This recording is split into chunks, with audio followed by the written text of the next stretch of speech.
दलाल नेता, दलाल नेता, दलाल नेता, दलाल नेता, दलाल नेता, दलाल नेता, दलाल नेता। चुपा चुपा चुपा चुपा चुपा।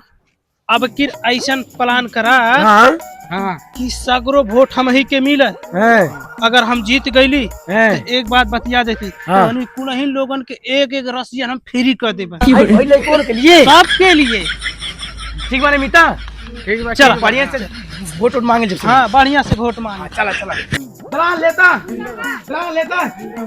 चलो भाई देखो अब मैं क्या कर। अरे चाची भौजी केहू बा हो? बाटी हो हाँ? प्रधान जी, अरे इतना दिन कहाँ रहल गई? अच्छा का करी, जनतन के सेवा में बड़ा बिजी रहिला, यही के मारे टाइम नहीं दे पाओ।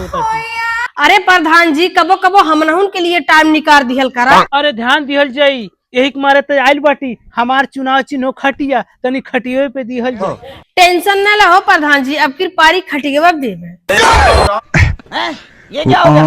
ये क्या